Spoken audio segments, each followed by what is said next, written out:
So we finally got, Schoolboy Q album, Blank Face LP, and yeah, it was so much going on, at the week of this release.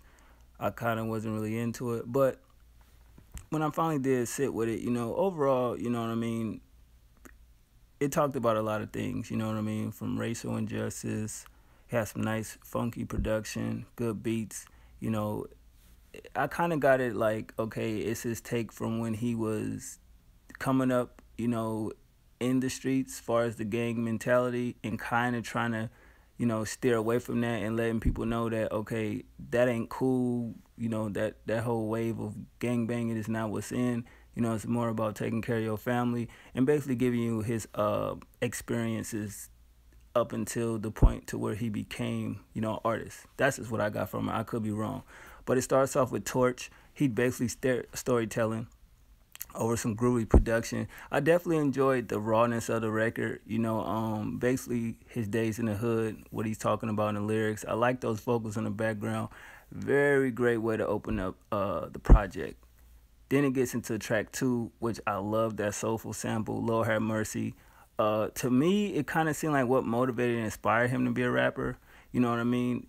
Other than, the street shit that he was into. But it's only like a minute and 44 seconds, and it kind of got Swiss Beats vocals in there. I don't really know why that's in there, but at the end of the day, it's still a solid record. That part featuring Kanye, I don't like it. I just still can't get with that. Especially at the interviews I heard, and even that nigga thought that wasn't an actual Kanye verse. Thought Kanye was trolling him. Yeah, it never grew on me. So moving on to Groovy Tony / Eddie Kane featuring Jadakiss. I definitely the first half was dope as hell, man. From the flow to the sample to the production, Jadakiss sound very youthful on that record, man. The voice, the raspiness of it was just crazy. Then it gets into with a beat switch up. I thought the second half was cool. You know what I mean? It kind of seemed like he wasn't really trying, but at the end of the day, I mean, hey, throw a little sample and some production on there, and you got kind of a second half of a song that's pretty dope. Getting into track 5, Know You're Wrong featuring Lance Skywalker. A lot of people say they don't know why TD signed him, but at the end of the day, I still fuck with it. You know what I mean? The production, the second half of the record is switch up as well. He kind of used that ODB flow, you know what I mean, and just basically talking about fake people over jazzy production. Definitely love that sample, man. But overall, still was a good record, and I was fucking with it. Ride Out, track 6 featuring Vince Staples. It kind of got that scary type production, you know what I mean? Gangster lyrics, just some hood shit, LA life, you know what I mean? Just Ride Out, you know what that mean, you know what that instill. Track 7, Whatever You Want, I really wasn't feeling it. By any means. Track 8, song is a banger. Definitely love the dark production. Love the K-Dot vocals. The rawness of the lyrics. And this was a song that was in one of the short films that everybody was saying was a actual new joint for him and Kendrick. But it was just an overall good song, man. You understand what By Any Means mean. You know what I mean? R.I.P. to Malcolm X. Moving on to Dope Dealer featuring E40. Wasn't feeling it. Sorry, just couldn't get into it. Track 10, John Muir. Definitely one of my favorites off here. Definitely enjoyed the production, the flow. I love the melody, the story telling. He has some witty bars in this, back to back. And I was like, damn, very vivid in his lyrics. Definitely talking about his days as a youth, in the streets of LA. Definitely love that record. Big Body featuring Dog Pound. Couldn't get into it. Sorry. It didn't ring off for me. Track 12, Never Change. Featuring SZA, definitely another favorite of mine. Definitely enjoyed the first verse. Very relatable lyrics in a sense. I can identify with some of the stuff he was saying. The hook was amazing, just talking about his experiences, you know what I mean, and talking about the police brutality and some of the world ills in this record. Definitely thought it was a good record. Going into Straight Ballin', it's okay. It probably got room to grow on me, but at the end of the day, I really don't think it will. Getting into track 14, Black Thoughts.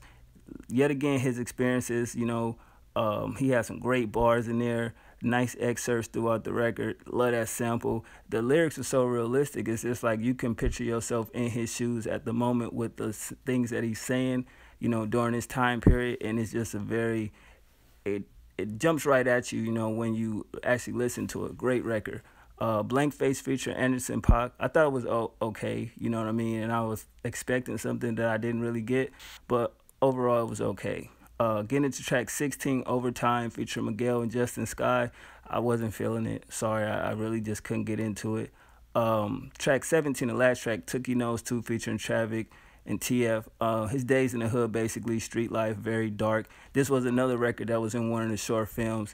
But overall, man, I could say that the production stepped up on this project, and his lyrics, you know, his wittiness, his just straight at you rawness, definitely he developed something different, you know, on this project. It seemed like soon as To Pimp a Butterfly was done, they ran right to the studio and got on work with this. So I'm expecting the next few releases from TD to be definitely groundbreaking. But overall, man, it was cool. I got some moments on here. I definitely give it a 7.5 to 8 out of 10. Like 10 of the records out of 17. The production definitely a 7.5 out of 10. It just was moments there for me that I can enjoy, and other moments that I just really couldn't get into. But that's just me. Y'all let me know what y'all think about the project. Like I said, I thought it was what it was. Do I enjoy Oxymoron more than this? I could say yeah, but I think that album really had more of a commercial appeal, and this one was just raw, gritty, straight in your face. You know, definitely talking about the times that we in now, from the times that he was in coming up. And definitely if you understand his albums, he puts a sort of concept inside of the album. You know what I mean? So I kind of understood the concept, but if y'all know what the concept was all about, y'all let me know down in the comment section. Sorry that I got this review to y'all too late. Definitely just been a trying week. But yeah, man, I'll talk more about that probably this weekend. Shout out to everybody that's been showing support on Twitter and Instagram. I'm still going to get that review out, bro. Just give me some time. You know who you is. And, you know, shout out to everybody that supported me from day one. All right, y'all, I'm out. 1.